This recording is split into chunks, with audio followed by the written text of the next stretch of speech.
Hey guys, today is September the 18th of 2020, and I wanted to go over the pound dollar, last week's forecast using Fourier analysis, and also some cycle points. So let's get into it. Right now, let's see where we at.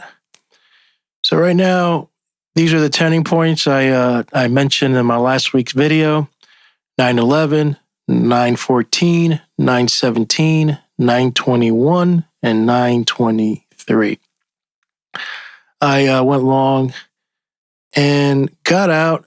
I got long Monday and got out, I think Tuesday, because didn't want to get into the volatility, I didn't want to get into the volatility with FOMC, and this thing popped and took off without me. But it is what it is. And then I shorted it on the 16th and on the 17th, thinking there was going to be a turning point, and that didn't pan out. I got stopped out twice, so I didn't trade it today. So I got one win and two losses for this week, but just wanted to show you what I did this week. But the goal of the video is to show you the turning points. So this one was good. It kind of stopped it in track. This one was good, even if you didn't get in over the weekend, and that's why I got in Monday. Didn't expect it to pop this big like this, but it happens. And then the volatility was crazy in the last 2 days. And then there's a turning point on the 17th. So days like this, I give it a 1 day wiggle room. So if it's the 17th, it could be either the 16th or the 18th. And then this is void. It don't work. The next one that's coming up is the 21st and then the 23rd. So the 21st is what? Sunday or Monday? Looks like here it says Monday. So look for maybe a turning point between Monday or Tuesday. And this one's the 23rd, so that's Tuesday. The 23rd, yep, so that's Wednesday. So look for something happening between Tuesday, Wednesday, or Thursday after the date. So that's the forecast for next week. There's going to be like two turning points using the Fourier analysis. As you can see, we've been like an inside a couple of days here. There's 2 days just inside, back and forth, scalping. Direction so far looks like it wants to go higher. There is a trend line. I'll show you in the other chart why there's a big battle between the bulls and the bears. They're trying to keep above this trend line, and whoever stays, in control, like the bulls, if they can stay above this trend line, then they can push it higher and retest this high. But if they can't, then the bears are going to try to take this swing pivot low of 27.61, and then just push it lower. Let's look at our seasonalities and see what they're saying.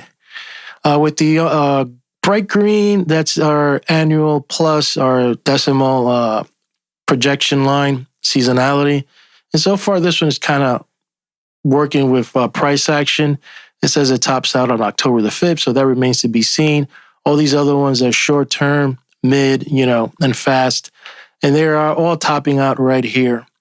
This one tops out here. This one tops out on the 24th. This one kind of goes sideways, tops out here, goes down, then it goes back up. So they're all kind of like topping out here, except this one. So let's see if price action is going to follow this projection line and maybe top out here. Maybe do, depending, what you follow, Elliott wave. Some people are saying this is wave 3. This is a 4 pullback, and now we're going to go to wave 5. This could be a possible wave 5 turning point. My software is saying that this is a wave 5, and then we have a 1, 2, 3, and somewhere around here is going to be wave 4, and then we're going to push to do a final, wave 5. That's what it's saying. It doesn't make sense to me. I'm not an Elliott guy, but I do like to see it and see what's going on and what the other Elliott technicians are saying. Let's take this off and let's look at let's look at our RSI, see where we at. I like to always look at this. You can see that we're very overbought. So if we goes even lower, there's going to be more of a bullish, buying the dip kind of mentality. And that's all depending what the dollar's doing. So very weak. So that's good to know. If you're bullish, let's take that off. Always look at the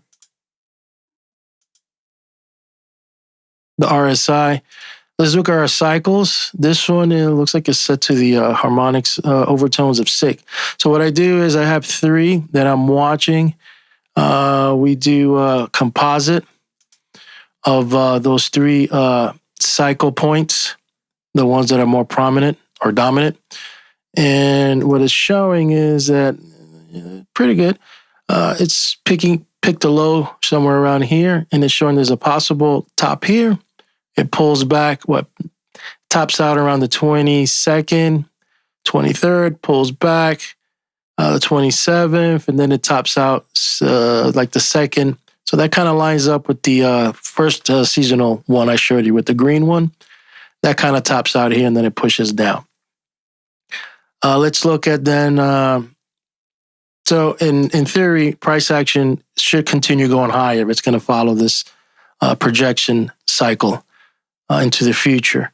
Let's narrow it down. That's looking at it a little more fractal.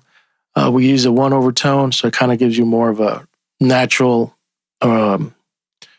a wave cycle, not as fractal. And we do a composite of that. Let's see what happens there.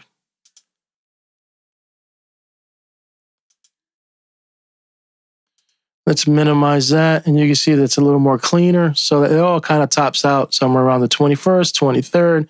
It pulls back the 29th, somewhere around there, and it shows up. I haven't done any Fourier analysis, further out here, but I just did it for this week that just passed and for next week. And for next week, we only have 2 hits, the 21st and the 23rd. So this is a little hot zone. This anywhere between Monday and Wednesday is a very hot zone. Using the Bradley model is showing, something is hot on the 21st. So that's interesting to see because you got Fourier right here. And if price action is still kind of, Monday, we come, I don't know, depending on the price action Sunday night. But if we pop, strong and get to like these upper levels somewhere around here, where there's a lot of support, could be resistance now. It could be a possible turning point, depending how you're looking at the Elliott wave analysis. If you think that this is a 1, 2, 3, 4, 5 going down, or if this is a third wave and this is your 4th, then in theory you should be trending much higher and take out this high. Could or retest it and maybe do a wave 5 up here. So price action, well, it all remains to be seen, but I'm just giving you alternative of what we see. Right now, price action is king. So right now we're in an inside day. So Monday, let's see how it opens. Another view also is that this could be where the hammer hits the nail and then it just drops, or it breaks out of this consolidation of, back and forth, and then it pops huge. So Monday is going to be a big day to see because there's a cluster right here.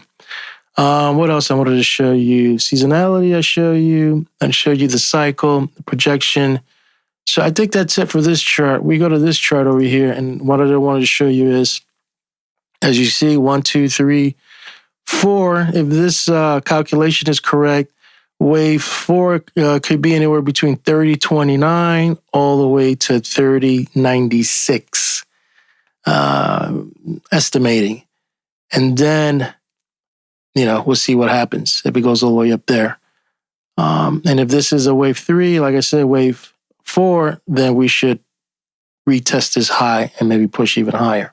This projection line here you see is seasonality.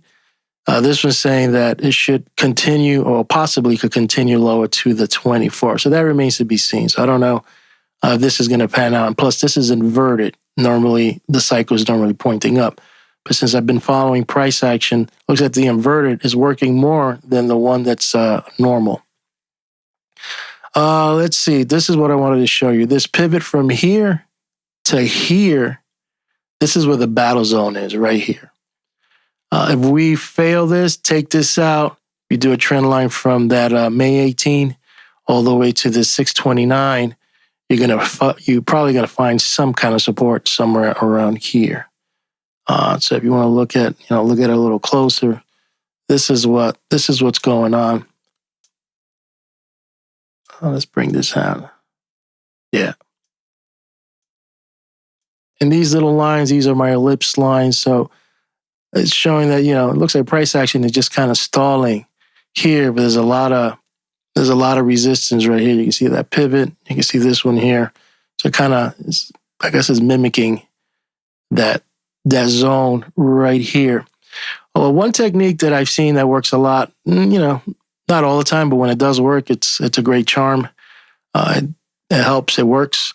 Is that price action could continue going sideways, and when it gets to the end, it drops or explodes. So the 23rd, that's a Fourier Analysis turning point also. So that's something to watch. And then the 24th, and it kind of lines up here. It kind of like gets out of this like magnet, and then that's how I look at it, in my opinion. It kind of gets out of this magnet, and when it gets to the end, it either explodes up or explodes down. Or if it explodes down, and it's a couple of days, when it gets to this end, it pauses, and then it goes either sideways or turns up. It all depends, but this is kind of like another kind of turning point. So that's what I am seeing right here. We got to see, there's a lot of buying pressures, a lot of bulls. Look at them showing up, and they've been taking it up since the 11th. So let's see how this next week is going to come out. Keep an eye on the 21st is a hot cluster. There's a lot of stuff lining here, so it'd be interesting to see. And maybe pricing goes up, we can either ride it, or if it goes down, we could short it. Hopefully you like this video. Hit the subscribe button, hit the like button, and then we'll keep doing videos like this and see how this Fourier with subcycles in the Bradley model, see how it pans out on the pound dollar.